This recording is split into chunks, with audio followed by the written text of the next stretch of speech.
नमस्कार दोस्तों। आज हम लोग चर्चा करेंगे नारी शक्ति बंधन अधिनियम 2023 में जो सर्टेन अमेंडमेंट होने हैं उसको लेके प्रपोजल 16 अप्रैल को आना है। मीडिया में बहुत तरीके की आप न्यूज सुन रहे होंगे कि किस प्रकार से अमेंडमेंट जो प्रस्तावित है उसमें यह है कि डिलिमिटेशन से इसको डीलिंक किया जाएगा। यानी पूर्व में जो नारी शक्ति बंधन अधिनियम 2023 था उसमें यह कहा गया था कि यह जो 33% रिजर्वेशन जो दिया गया है, चाहे वो लोकसभा हो या विधानसभा के लिए हो, वह लागू तब होगा जब डिलिमिटेशन होगा। डिलिमिटेशन के लिए जरूरी था सेंसस होगा।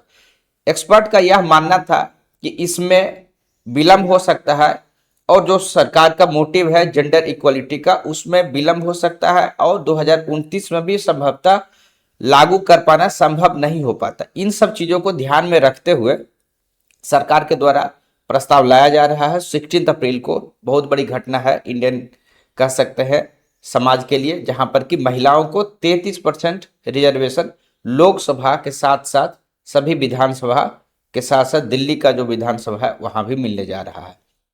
तो अब हम लोग सबसे पहले उसको जाने, नारी शक्ति बंधन अधिनियम 2023 को, क्योंकि यही वो प्रावधान है जो लंबे समय से जो इंतजार था महिलाओं का वुमेन रिप्रेजेंटेशन को लेके, इस एक्ट के द्वारा उन्हें दिया गया था। तो शुरुआत 1996 में ही बिल फर्स्ट टाइम पेश किया गया था, लेकिन किसी न किसी कारण से कभी लोकसभा में मेजोरिटी नहीं रहने के कारण रूलिंग पार्टी नहीं करा पाई, क्योंकि कोलिशन गवर्नमेंट हुआ करता था, तो कभी राज्यसभा में पास नहीं हुआ। इस तरीके का आप कह सकते हैं 27 साल वेट हुआ और फाइनली जो है 2023 में स्पेशल सेशन बुला के इसे पारित कराया गया था। अब सबसे पहले इसकी जरूरत क्यों है, इस सब को अगर आपको समझना तो सबसे पहले आप यह समझिए कि हमारा देश में अगर आप 7 एमपी देखिएगा तो मात्र एक वुमेन है, जबकि आप देखिए पॉपुलेशन में 48% पॉपुलेशन जो है महिलाओं का है। वही अगर आप मतदाता का देखिएगा तो 49% है। ये कारण रहा कि सरकार के द्वारा रिकॉग्नाइज किया गया, पार्लियामेंट के द्वारा रिकॉग्नाइज किया और इस एक्ट को जो है लाया गया।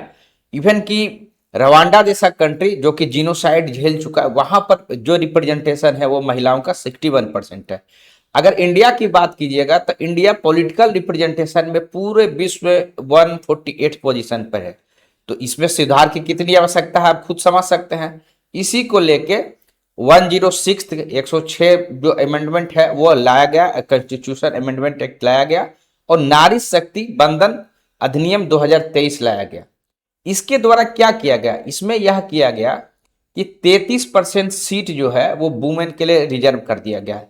किसमें? लोकसभा में, प्लस जो स्टेट लेजिस्लेटिव असेंबली है वहां पर, प्लस दिल्ली असेंबली। ध्यान दीजिएगा यहां पर राज्यसभा या विधान परिषद की बात नहीं है, यानी कि राज्यसभा या लेजिस्लेटिव काउंसिल की बात नहीं की गई है। तो स्पेशली एस्पायरेंट इस टॉपिक का यूज आप कर सकते हैं। अगर प्रीलिम्स में आपसे सवाल पूछा जा सकता है, कॉन्स्टिट्यूशनल अमेंडमेंट का नंबर पूछा जा सकता है, कौन कौन से आर्टिकल में अमेंडमेंट हुआ है, जैसे कि लोकसभा का रिप्रेजेंटेशन के लिए 330 ए का प्रावधान लाया गया, उसी तरीके से विधानसभा के लिए 332 ए लाया गया, उसी तरीके से दिल्ली जो असेंबली है उसके लिए 239 डबल ए लाया गया। तो ये चीज है। उसी तरीके से मेंस में आप इसका यूज जब कभी भी फेडरलिज्म टॉपिक आएगा वहां भी यूज होगा। किस तरीके से फेडरलिज्म को इफेक्ट करता है आगे चर्चा से क्लियर होगा। रिप्रेजेंटेशन ऑफ वुमेन का कुछ तो आता है वहां कर सकते हैं। कॉन्स्टिट्यूशनल प्रोविजन से संबंधित कुछ जो है आपसे पूछा जाता है वहां पर भी इसका यूज आएगा। ऐसे में भी एक टॉपिक तो कॉमन रहता है वो है वुमेन से। तो वुमेन इंपावरमेंट पर अगर आपको लिखना है, डेमोक्रेसी के में लिखना है, इंक्लूजन में लिखना है, तब इस टॉपिक का या इस जो चेंजेस लाए गए हैं, जो अधिनियम लाए गए हैं, उसका आप यूज कर सकते हैं अपना। ठीक है। तो सबसे पहले हम लोग हिस्ट्री में देखते हैं कि क्या महिलाओं की स्थिति पहले क्या थी। तो देखिए पॉलिटिकल रिप्रेजेंटेशन का डिमांड आज कोई नया नहीं है। ये पहला बार डिमांड जो है 1931 में ही हुआ था, जब 3 वुमेन ऑर्गेनाइजेशन ने ब्रिटेन के प्राइम मिनिस्टर को लिखा था या पॉलिटिकल रिप्रेजेंटेशन का डिमांड किया था। लेकिन उस समय जो नेक्स्ट आपका गवर्नमेंट ऑफ इंडिया एक्ट 1935 आया, वहां पर सेपरेट इलेक्टोरेट तो महिलाओं को दे दिया गया। जिस तरीके से पूर्व में जो है मुस्लिम है या सिख है उनको दिया गया था, एंग्लो इंडियन को दिया गया था, उसी तरीके से सेपरेट इलेक्ट्रोड का प्रावधान महिलाओं के लिए 1935 का जो गवर्नमेंट ऑफ इंडिया एक्ट है उसमें किया गया, लेकिन वहां पर सीट रिजर्व नहीं किया गया था। वहीं दूसरी तरफ अगला जो मेजर आपको देखने को मिलेगा जिस पर डिस्कशन हुआ वह था जब संविधान बन रहा था, यानी कि कॉन्स्टिट्यूएंट असेंबली का जब डिबेट हुआ वहां भी यह मुद्दा बहुत कह सकते हैं मुखर होकर निकला कि क्या महिलाओं के लिए सीट रिजर्व होना चाहिए, लेकिन संविधान सभा ने इस प्रिंसिपल को रिजेक्ट कर दिया और यह कहा कि डेमोक्रेसी जो है कि आप कह सकते हैं कि सभी सेगमेंट का रिप्रेजेंटेशन होना चाहिए और बिना किसी ग्रुप बेस्ड सीट का, किसी के लिए रिजर्व उस तरीके से नहीं होना चाहिए। इसी आधार पर जो है वुमेन का उस समय जो रिजर्वेशन का जो मुद्दा उठा था वो फिर नहीं सक्सेसफुली नहीं किया जा सका। ठीक है, उसके बाद हुआ क्या कि समय के साथ ऐसा लगा कि सोसाइटी आगे बढ़ेगा तो रिप्रेजेंटेशन ऑटोमेटिकली रूप से अगर सोशली और इकोनॉमिकली अगर महिलाएं इंपावर होगी तो पॉलिटिकल रिप्रेजेंटेशन भी दिखने लगेगा, लेकिन ऐसा नहीं हुआ। तो जो सरकार है 1970 में या 1980 के दशक में बहुत सारी कमेटियों का गठन किया गया और सभी ने रिकमेंडेशन किया कि उनका जो है रिजर्वेशन किया जाए ताकि उनका जो है प्रतिनिधित्व बढ़ सके। अब देखिए उस समय जो सबसे मेजर ब्रेक थ्रू मिला वो मिला आपको जब 1992-93 में आप जो 73वां और 74वां जो कॉन्स्टिट्यूशन अमेंडमेंट है वहां पर यह प्रावधान किया गया कि 1/3 जो आपका रिजर्वेशन है महिलाओं का वो रहेगा, आपको पता है कहाँ के, जो पंचायत के लिए और आपका अर्बन लोकल बॉडीज के लिए। ठीक है, तो यानी वर्तमान समय में अभी जो पंचायत के चुनाव होते हैं या फिर अर्बन लोकल बॉडीज का, चाहे वो नगर पंचायत हो, नगर परिषद हो या नगर निगम हो, वहां पर 33% जो है महिलाओं के लिए सीट रिजर्व है। उसके बाद पहला बार प्रयास किया गया जो वुमेन रिजर्वेशन का वो किया गया था 1996 में, जब जो है उसमें प्राइम मिनिस्टर जो है एच डी देवगौड़ा थे, लेकिन उनका मेजोरिटी नहीं था। आपको पता है कि उसमें कोलिशन का था तो वेरियस जो पार्टी थे उनके भी सहमति नहीं बन पाई और वो पास नहीं हो पाया। फिर जब अटल बिहारी वाजपेयी थे उस समय भी कोशिश किया, फिर जो है सक्सेसफुली नहीं हो पाया। फिर 2008 में भी कोशिश हुआ, 2010 में भी कोशिश हुआ, लेकिन सक्सेसफुली जो है दोनों लोकसभा और राज्यसभा से यह बिल जो है पास नहीं हो सका। फाइनली 2023 में आपका 106 जो आपका कॉन्स्टिट्यूशनल अमेंडमेंट एक्ट जो बना है वो आपका 2023 में फिर पास हो गया। स्पेशल सेशन बुला के जो है इसको पास कराया गया था। अब देखिए इसके पीछे लंबे समय तक क्यों नहीं पास हो सका, इसको अगर आप समझिएगा, देखिए यहाँ पर एक डिमांड हमेशा से स्पेशली बहुत सारी जो रीजनल पार्टियां है उनका ये रहा था कि ओबीसी का भी जो आपका रिप्रेजेंटेशन होना चाहिए, यानी 33% के अंदर जो है सब कोटा होना चाहिए ओबीसी महिलाओं का। तो ये एक मेजर कारण था जिसके कारण की सहमति नहीं बन पा रहा था। ध्यान दीजिएगा ये कॉन्स्टिट्यूशनल अमेंडमेंट एक्ट जो है इसमें क्योंकि राज्यों के भी आप कह सकते हैं कि प्रभाव होगा क्योंकि विधानसभा है, तो इसीलिए ऐसे बिल को पास कराने के लिए स्पेशल मेजोरिटी का जरूरत पड़ता है। स्पेशल मेजोरिटी उसको कहते हैं जब 2/3 कम से कम प्रेजेंट एंड वोटिंग, यानी कि जो जितना लोकसभा या राज्यसभा में उस समय लोग उपस्थित होंगे उसमें 2/3 लोग जो है उस बिल के पक्ष में वोट देना चाहिए और यह संख्या कम से कम टोटल मेंबरशिप जितना है उससे कम से कम एक अधिक होना चाहिए। पहला क्लाउज क्योंकि राज्यों का भी इसमें आपका सक्सेस जुड़ा हुआ मैटर है, फेडरल इशू है, इसीलिए इसको कम से कम 50% राज्यों से भी इसको पास कराना पड़ेगा। तो आप समझ सकते हैं प्रोविजन जो है नॉर्मल बिल जैसे नहीं है, क्योंकि नॉर्मल बिल में 50% पर कोई भी बिल पास हो जाता, ये स्पेशल मेजोरिटी का जरूरत है। तो यह भी एक कारण रहा। कोलिशन पॉलिटिक्स जैसा कि आपसे चर्चा की है, तो इसीलिए कि उसमें पॉलिटिकल आप कह सकते हैं बिल का भी कमी रहा, पॉलिटिकल करेज की भी कमी रही, क्योंकि कोलिशन गवर्नमेंट था, कोई भी अगर आप कह सकते हैं कि अगर पुल आउट करता तो सरकार गिर सकती थी। तो इन सब कारणों के कारण जो है अब ये सक्सेसफुली नहीं हो पाया। 2023 में सरकार के पास फुल बहुमत भी था और ये बिल पास भी हुआ। उसके बाद क्या हुआ कि एक पैट्रियार्कल जो आप कह सकते हैं माइंडसेट जो रहता है उसके कारण भी बहुत सारे एमपी के द्वारा इसका विरोध किया गया था।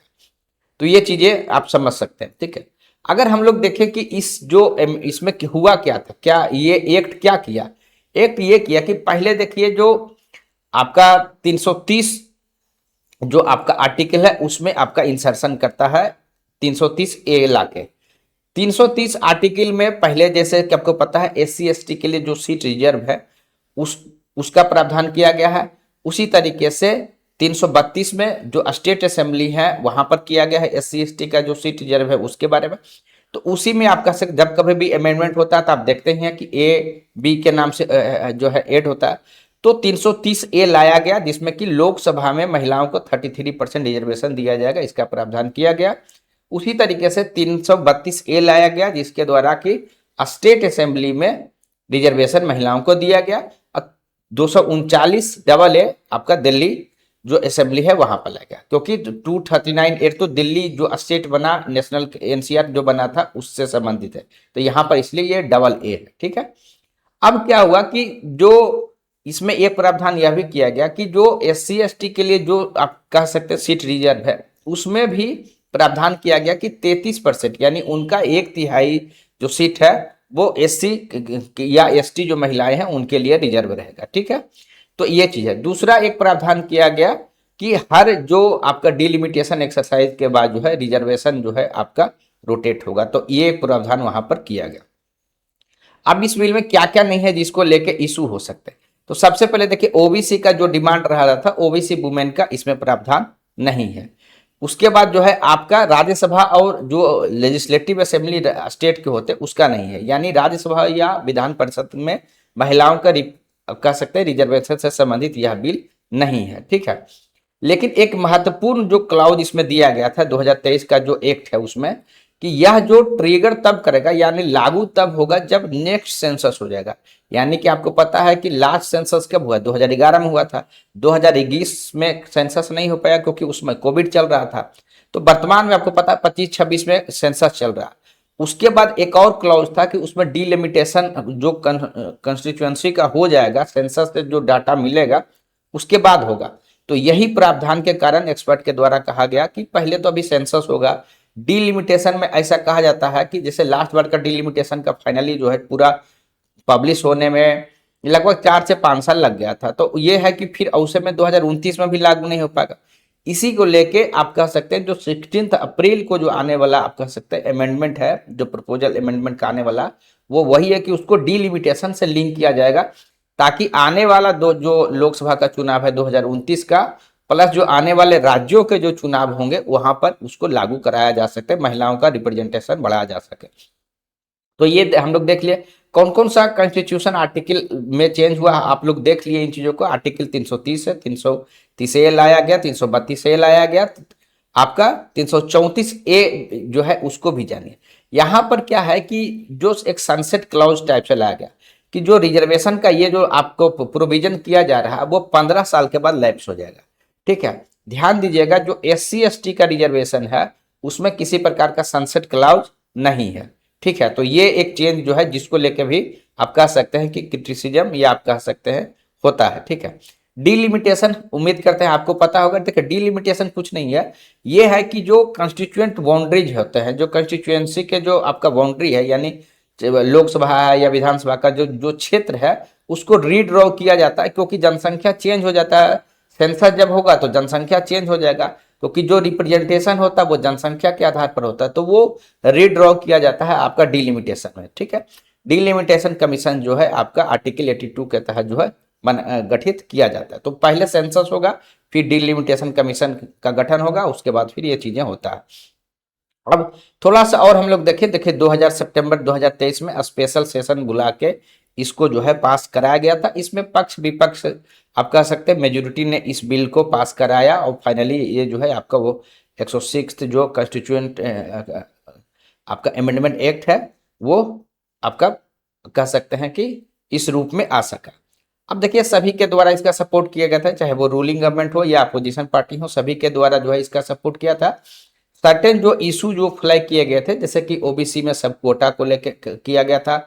विपक्ष का ये कहना था कि इसको जो है इमीडिएट इम्प्लीमेंटेशन होना चाहिए, क्योंकि नहीं तो सेंसस और डिलिमिटेशन से क्या होगा कि विलंब होगा, 5 से 10 साल लग सकता है पूरे प्रोसेस को।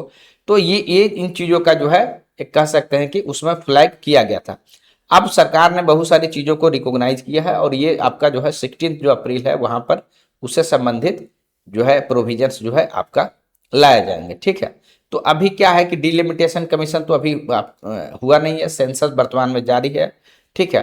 तो ये चीज इसमें क्या है, प्रैक्टिकली अगर देखिएगा तो 3 से 5 साल लग सकता था। ठीक है, तो इसीलिए इन चीजों को अभी लाया जा रहा है। अब हम लोग थोड़ा सा देखते हैं कि डायमेंशन क्या है, उससे क्या होगा, जो वुमेन का रिप्रेजेंटेशन बढ़ने से क्या होगा। सबसे पहले देखिए पॉलिटिकली अगर हम लोग देखें तो देखिए क्या होगा कि आपका रिप्रेजेंटेशन दिखेगा। ठीक है, यानी हर जगह जो है 33% रिप्रेजेंटेशन दिखेगा।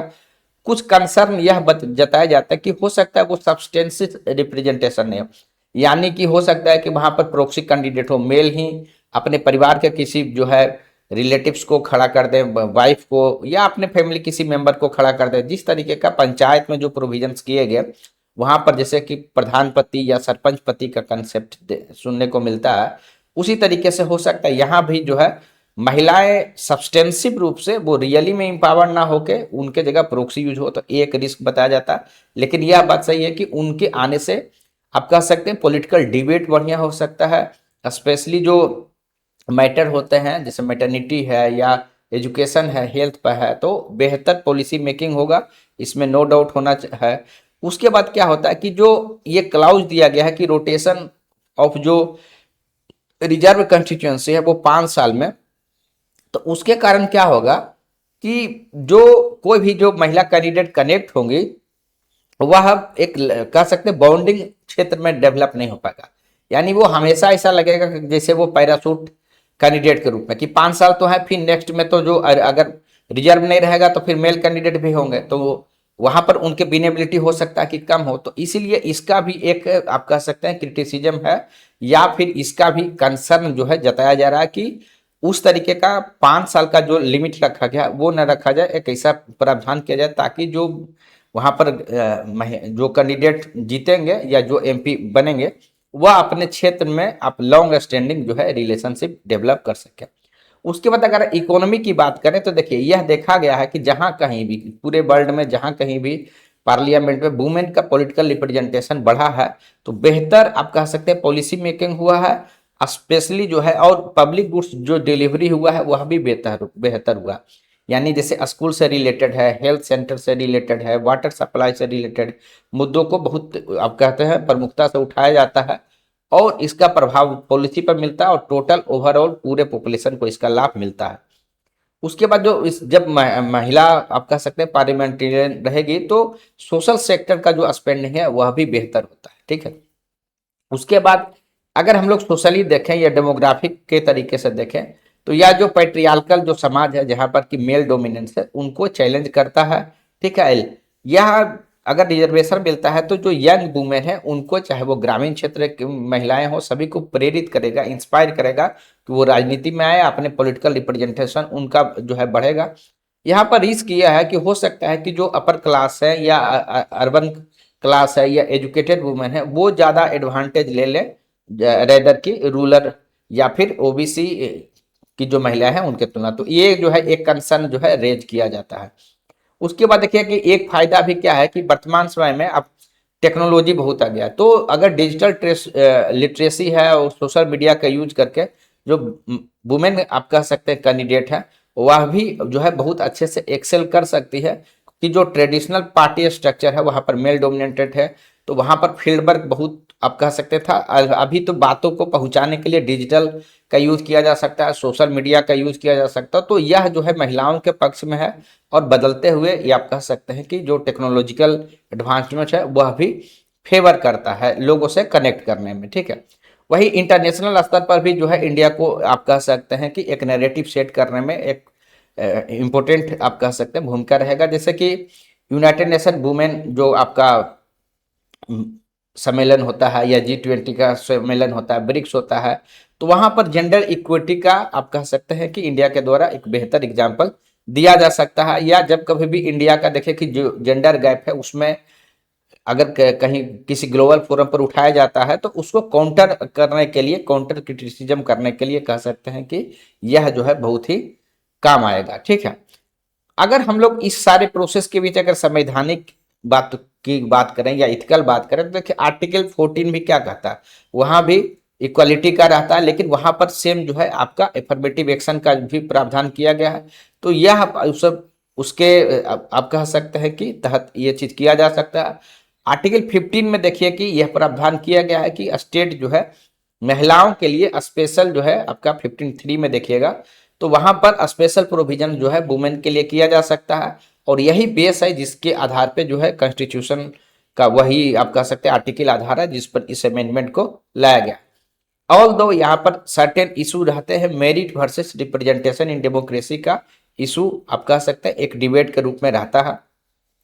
अगर हम लोग स्टेक होल्डर वाइज अगर चीज़ों को देखने की कोशिश करें तो सेंट्रल गवर्नमेंट ने भी इसके द्वारा तो बिल तो लाया ही गया है, और यह भी कहा गया कि जो है यह लैंडमार्क अचीवमेंट है, और लॉन्ग समय से लंबे समय से जो डिमांड था उसको जो है फुलफिल किया गया है। ठीक है, उसी तरीके से यह कहा गया कि जो आप कह सकते हैं कि डिले टेक्टिस नहीं था, इसको आप कह सकते हैं सोच के लाया हुआ था, और इसी को रियलाइज करते हुए अभी आप कह सकते हैं अमेंडमेंट जो है लाया जा रहा है। उसके बाद अपोजिशन पार्टी के द्वारा भी आप कह सकते हैं इन प्रिंसिपल तो इसको अप्रूव किया गया, इसका आप कह सकते हैं कि सहमति भी दिया गया, लेकिन सर्टेन जो आप कह सकते हैं उनका कंसर्न था कि ओबीसी का जो है उनको सब कोटा मिलना चाहिए। ठीक है, तो ये और प्लस जो है इम्प्लीमेंटेशन इमीडिएट होना चाहिए, जो जिस तरीके से डिलिमिटेशन से लिंक है वो नहीं रहना चाहिए। ठीक है, ओबीसी जो वुमेन ग्रुप से उनका ये कहना था कि क्योंकि सब कोटा नहीं है तो ओबीसी की महिलाओं का जो है रिप्रेजेंटेशन उतना नहीं रहेगा, और पूरे यानी कि 52% जो महिलाएं हैं वह इससे लाभ लेने से वंचित रह जाएगी। ठीक है, उसी तरीके से अगर आप एकेडमिक ग्रुप्स का कंसर्न देखेगा तो उनका कंसर्न ये है कि जो 15 साल का जो क्लाउज है, जो सनसेट क्लाउज टाइप से दिया गया है कि 15 साल के बाद इसको समाप्त किया जाएगा, 334A का जो प्रोविजन है, तो वो कहता है कि 15 साल में यह जो है रिफॉर्म नहीं आ पाएगा, और इसीलिए जो है आप इसको और अधिक बढ़ाने की जरूरत है। तो ये चीजें हैं कुछ। अगर डेटा की बात कीजिएगा यहाँ पर, तो डेटा में ये है कि लोकसभा में वर्तमान में लगभग 14% के आसपास आपका वुमेन है, लगभग 7 में से 1 आपका रिप्रेजेंटेशन है। राज्यसभा में लगभग 14% है। पूरा अगर आप दुनिया में देखिएगा तो लगभग जो पार्लियामेंट में रिप्रेजेंटेशन रहता है वो लगभग 26% का रहता है। रवांडा जैसे कंट्री में 61% है। इवन कि पाकिस्तान और बांग्लादेश में इंडिया से ज्यादा रिप्रेजेंटेशन है।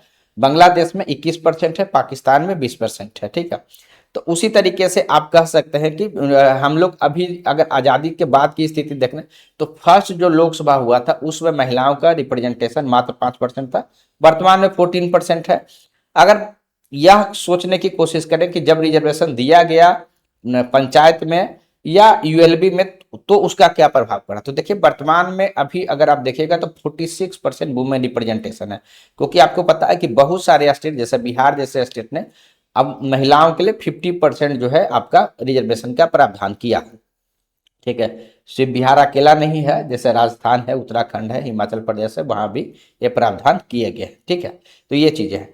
अगर हम लोग इम्पैक्ट की बात करें, इम्पैक्ट में सबसे पहले हम लोग यह देखने की कोशिश करते हैं कि सबसे पहला तो अवेयरनेस होगा, लोगों में महिलाओं में अवेयरनेस होगा, प्लस आप कह सकते हैं जेंडर इक्विटी आपको दिखेगा, पॉलिटिकल कमिटमेंट जो है आपका पॉलिटिकल जो आप कह सकते हैं कमिटमेंट है जेंडर इक्वलिटी के प्रति, पार्लियामेंट का जो आप कह सकते हैं कमिटमेंट है वह भी रिफ्लेक्ट होगा। साथ ही सबसे बड़ा चीज क्या होगा ना कि पार्टी खुद ही जो है आप कह सकते हैं वुमेन लीडर्स को आप कह सकते हैं ग्रूम करेगा, आइडेंटिफाई करेगा, तो यह उसके कारण भी रिप्रेजेंटेशन आपका बढ़ेगा। उसके बाद अगर हम लॉन्ग टर्म की बात करें तो होगा क्या कि आपका लोकसभा में जो एमपी हैं उनका आपका संख्या अधिक देखने को मिलेगा। सोशल पॉलिसी से रिलेटेड जितने भी आउटपुट हैं उसमें आपको इम्प्रूवमेंट देखने को मिलेगा, चाहे वो मैटरनल हेल्थ से रिलेटेड हो, एजुकेशन से रिलेटेड हो, न्यूट्रिशन से रिलेटेड हो, ये चीज़ें आपको देखने को मिलेगा।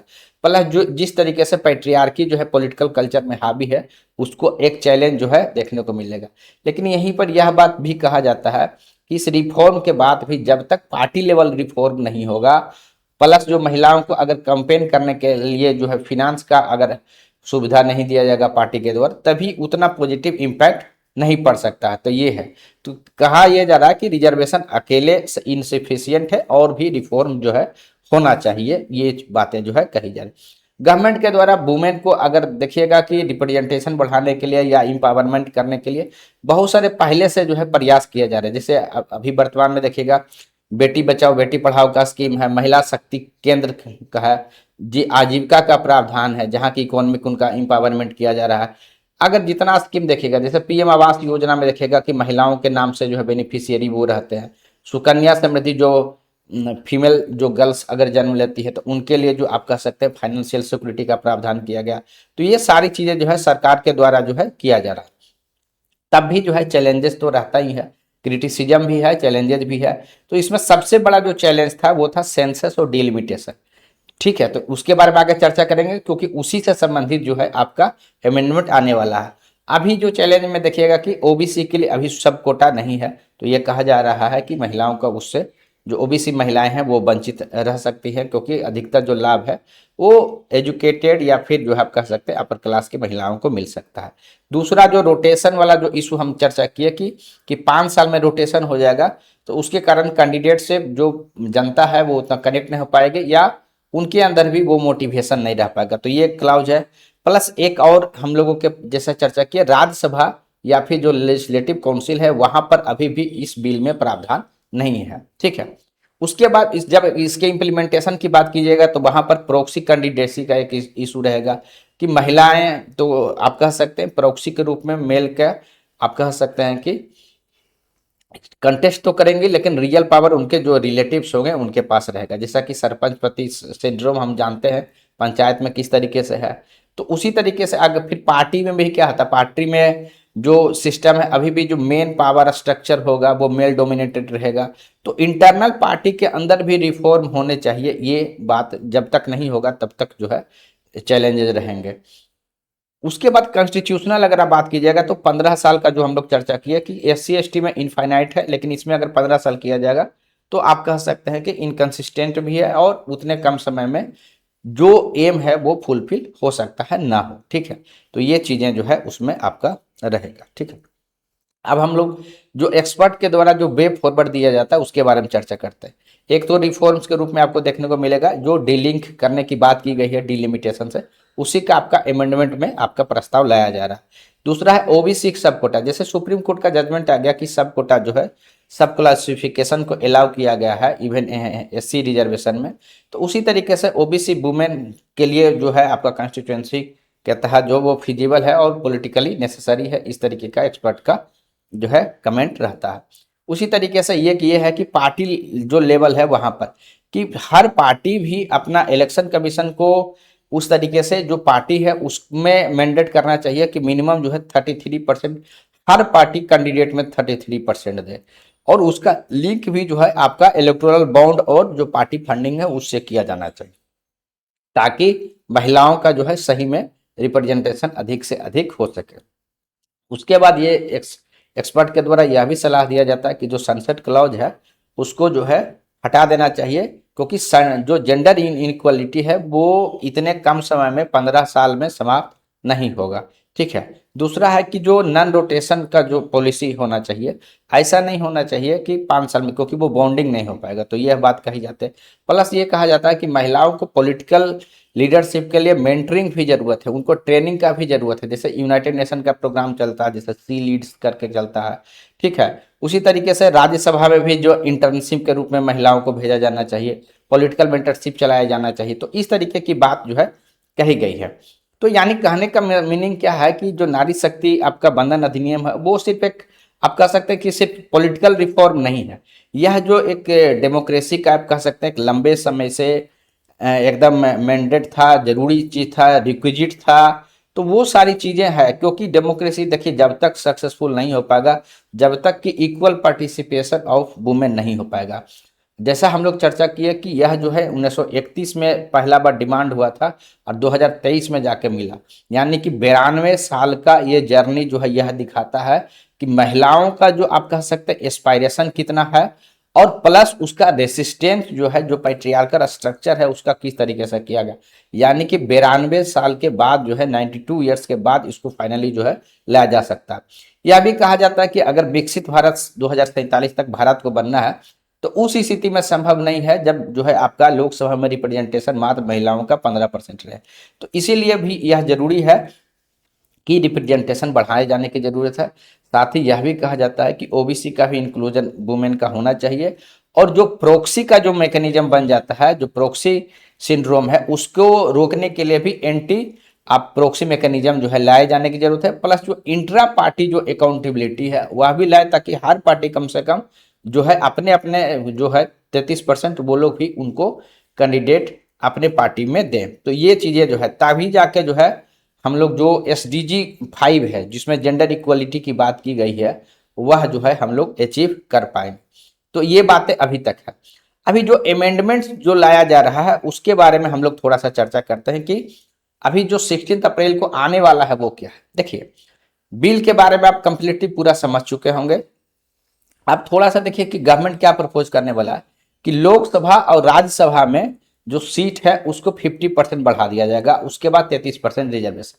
यानी एग्जाम्पल के लिए देखिए कि मान ले कहीं 100 सीट है और उसको 50% बढ़ा दिया जाए अगर सीट को लोकसभा या विधानसभा तो 150 हो गया, और उसमें से 1/3 अगर रिजर्वेशन किया जाए तो 50, यानी पहले से जो सीट थे वो सीट तो रह जाएंगे और प्लस जो आपका एडिशनल होगा वो महिलाओं के लिए रिजर्व हो गया। मतलब संख्या बाई आप देखिएगा, उससे क्या होगा कि संख्या कहीं पर डिस्टर्ब नहीं होगा। तो ये सरकार का फोकस है कि 50% लोकसभा में प्लस 50% हर जो स्टेट असेंबली है उनका सीट बढ़ा दिया जाए, और उसके बाद जो 33% है वह जो है आपका रिजर्वेशन जो है महिलाओं के लिए किया जाए, ताकि कहीं पर भी सीट जो है आपका रिडक्शन नहीं हो। दूसरा एक चीज किया जा रहा है कि वुमेन का जो आप कोटा वाला है उसको जो डिलिमिटेशन से लिंक किया जा रहा था उसको अब हटाया जाएगा, और जो 2011 का सेंसस है उसके आधार पर किया जाएगा। तो ये प्रावधान जो है आपका अमेंडमेंट वाले में प्रस्तावित है। अब देखिए इसके पॉजिटिव भी है निगेटिव भी है। ज्यादातर जैसे जो विलंब की बात करी तो वो तो समाप्त हो जाएगा, क्योंकि आने 2029 में इसको लागू किया जा सकता है अगर डिलिमिटेशन से लिंक नहीं है तो इसलिए जो आप कह सकते हैं जो इस बिल के पॉजिटिव में है वो पॉजिटिव बातें कर रहे हैं। ठीक है कि अब इसको अविलंब करना है तो ये अमेंडमेंट जरूरी है, इस तरीके की बात जो है कि चाहे जो वेरियस NGO ग्रुप है उनके द्वारा भी इसको पॉजिटिवली लिया गया है, क्योंकि इससे एम्पावरमेंट महिलाओं का होगा। ठीक है, अब देखिए क्रिटिसिज्म की बात अगर कीजिएगा तो इसमें जो सबसे बड़ा क्रिटिसिज्म होता है वो यह होता है कि 2000 अगर हम लोग 11 की सेंसस की बात करें तो देखिए अभी जो आपका लोकसभा का जो सीट रिजर्व है वो किस पर है, 1976 पे है। हुआ क्या कि उसके बाद से जनसंख्या नियंत्रण के लिए मतलब सरकार का फोकस था पॉपुलेशन को कंट्रोल करने पर, फैमिली प्लानिंग पर। तो साउथ के स्टेट का एक्चुअली में वहां से पॉपुलेशन उन्होंने बेहतर कंट्रोल किया, उनका जो आप कह सकते हैं जो आप उन्होंने बेहतर तरीके से किया, और वहां जो आप कह सकते हैं कि जनसंख्या उतनी नहीं बढ़ी जितने कि नॉर्थ के स्टेट में बढ़ी है, जैसे बिहार है यूपी है, तो यहाँ पर जनसंख्या ज्यादा बढ़ी, साउथ में जनसंख्या बहुत कम बढ़ा या स्टैग्नेंट हुआ। उसके कारण अगर 2011 का जनसंख्या का लिया जाएगा तो उसमें जो नॉर्थ के स्टेट होंगे वहां पर आप कह सकते हैं कि उनका रिप्रेजेंटेशन लोकसभा में नंबर ऑफ सीट्स जो है बढ़ सकते हैं। तो इसको लेके एक फेडरल इशू जो है रहता है, चैलेंजेस रहता है, जिसका कि हो सकता है कि किस प्रकार से रेस्पॉन्ड पॉलिटिकल पार्टी के द्वारा किया जाता है। लेकिन ये सरकार का भी है, पार्लियामेंट में लाया जा रहा है, किस तरीके से डिस्कशन होगा, क्या वार्तालाप होगा, वो आगे देखने की बात है। कुछ एडिटोरियल जो इससे संबंधित आए हैं उसमें देखिए EPW का एक एडिटोरियल आया था, उसमें यह कहा गया था कि डिलिमिटेशन में 2000 जो आपका अगर उसमें रहेगा तो समय लग जाता है, 4-5 साल समय लग जाता है। तो इसको लेके क्या है कि इसको जल्द से जल्द किए जाने का जरूरत है, ताकि मतलब 2029 में जो है इसको लागू किया जा सके। तो ये एडिटोरियल जो है एक आया था। एक कंसर्न जो उसमें रेज किया गया था वही सेम बात कि एलाइड कंट्रोल नहीं हो जाए, यानी जो लाभ मिले वो सिर्फ अर्बन एजुकेटेड या फिर जो है आप कह सकते हैं अग्रिम जो कास्ट है वहीं तक नहीं रह जाए, वो OBC महिलाओं तक भी जाए, ये चीज है। प्लस एक कंसर्न आपका 15 ईयर जो सनसेट क्लाउज है उसको लेके भी जो है उसमें रहता है। ठीक है, उसके बाद ये देखिए एक PRS लेजिस्लेटिव जो रिसर्च है उसमें ये आया था कि देखिए जो लोग पंचायत में जो चुनाव अभी हो रहा है वहां तो रिजर्वेशन दिया गया, लेकिन वहां भी जो कैंडिडेट दूसरा बार जो चुनाव करके आ रहे हैं मात्र 15%, यानी 85% महिलाएं वो हो रही है जो फर्स्ट टाइम जीत के आ रही है। यानी उनका बाउंडिंग आप उस तरीके से डेवलपमेंट लीडरशिप का नहीं डेवलप हो रहा। इसीलिए क्या है कि सबसे पहले जो 5 इयर्स का जो क्लॉज है वो हटाया जाए और उनको उस तरीके के प्रोविजंस किए जाएं ताकि महिला कैंडिडेट जो है अपना वहां पर आप कह सकते हैं एक बॉन्डिंग जो है ज्यादा डेवलप कर सके। तो ये सारी चीजें अगर आप देखिएगा जहां तक OBC कोटा वाला जो बात है, तो देखिए सबसे पहले आप समझिए कि वर्तमान में OBC का किसी प्रकार से रिजर्वेशन है ही नहीं, लोकसभा या विधानसभा। तो अगर उसको करना होगा तो नए तरीके से फिर आप कह सकते हैं कि पूरा कॉन्स्टिट्यूशन अमेंडमेंट करना पड़ेगा। और इसमें जो सुप्रीम कोर्ट का ट्रिपल टेस्ट का जो कंसेप्ट है कि उनको दिखाना पड़ेगा कि जो है बैकवर्डनेस पहले दिखाना पड़ेगा कि हाँ जितनी जनसंख्या उस हिसाब से रिप्रेजेंटेशन नहीं है, ठीक है। उसके बाद जो पॉलिटिकल कंसेंसस लाना पड़ेगा, क्योंकि उसको फिर जो है आप स्पेशल मेजोरिटी से प्लस 50% स्टेट से फिर से उसको पास कराना पड़ेगा। तब कह सकते हैं ओबीसी का वर्तमान में प्रोविजंस नहीं है और इस बिल में किसी प्रकार से आप अलग से जो है उसके रिजर्वेशन की बात नहीं कही गई, ठीक है। फ्यूचर में अब क्या होगा ये नहीं कहा जा सकता। तो ये अभी इसमें 3-4 एंगल आपका रहेगा। एक जो है नॉर्थ साउथ का एंगल रहेगा, क्योंकि अगर 2011 का सेंसस जो है अगर यूज होता है तो वहां पर आप कह सकते हैं कि फेडरल इक्विटी किस प्रकार से इम्पैक्ट होगा, क्योंकि 2011 के बाद आप ये समझ सकते हैं कि जो पॉपुलेशन है वो नॉर्थ के स्टेट बिहार यूपी जैसे राज्यों का अधिक होगा, बढ़ा होगा 1976 के तुलना में। अभी जो फ्रीज है वो है 1976 के आधार पे। तो उससे अगर आप देखिएगा जनसंख्या तो इन राज्यों का जो है अधिक से अधिक बढ़ा है। तो यहाँ पर नंबर ऑफ सीट जो है अधिक हो सकते हैं। साउथ में सीट या तो सेम रह जाएंगे, घटेगा तो कहीं का नहीं, लेकिन रिलेटिव इंक्रीज हो सकता है कि उतना नहीं हो जितना नॉर्दर्न स्टेट का हो। तो ये एक कंसर्न है जिसका कि पार्लियामेंट में डिस्कशन होगा और पार्लियामेंटेरियन जो है किस तरीके से इसको रिस्पॉन्ड करते हैं। तो आने वाले समय में एक बिंदु रहेगा, आप इस पर जो है नजर बनाए रखिएगा, ठीक है। लेकिन तत्काल ये है कि यह एक बहुत बड़ी आप कह सकते हैं विजय है इंडियन डेमोक्रेसी का। जो इंडियन डेमोक्रेसी का जैसा कि प्राइम मिनिस्टर भी कहते हैं कि यह जो आपका एक्ट है जो बिल है मोर इंक्लूसिव करेगा, मोर जेंडर इक्विटी को आप कह सकते हैं प्रोविजंस को एम्पावर करेगा। तो ये सारी चीज़ें हैं, अच्छा प्रोविजंस किए गए हैं और सोसाइटी सही मायने में जो है इंक्लूसिव हो सकेगा। तो ये सारी बातें हैं, उम्मीद करते हैं कि आपको सारी बातें डिटेल से समझ में आ गई होगी। जो वीडियो को शुरू से लास्ट तक देखें, अगर आपको इसका पीपीटी चाहिए या इसका आपको पीडीएफ चाहिए जो अपने स्टडी मटेरियल के यूज़ कर सकते हैं, तो नीचे दिए गए लिंक पर आप क्लिक कीजिएगा, वहाँ मिल जाएगा। साथ ही टेलीग्राम का लिंक है, आप वहाँ पर भी इसको अवेल कर सकते हैं, ठीक है, ताकि आप अपने से खुद से भी इसको टॉपिक को पढ़ के समझ सकते हैं। तो थैंक यू वेरी मच दोस्तों। उम्मीद करते हैं कि अगर आपको वीडियो अच्छा लगेगा तो आप इसको लाइक करेंगे, अधिक से अधिक लोगों के बीच इसको शेयर करेंगे, साथ ही चैनल को सब्सक्राइब करेंगे, ताकि इस तरीके का जितना भी इम्पोर्टेंट आपके पास डिस्कशन रहे आपके पास सबसे पहले है। तो और किसी प्रकार का अगर सजेशन रहे वो भी आप कमेंट बॉक्स में ज़रूर दीजिए। Thank you.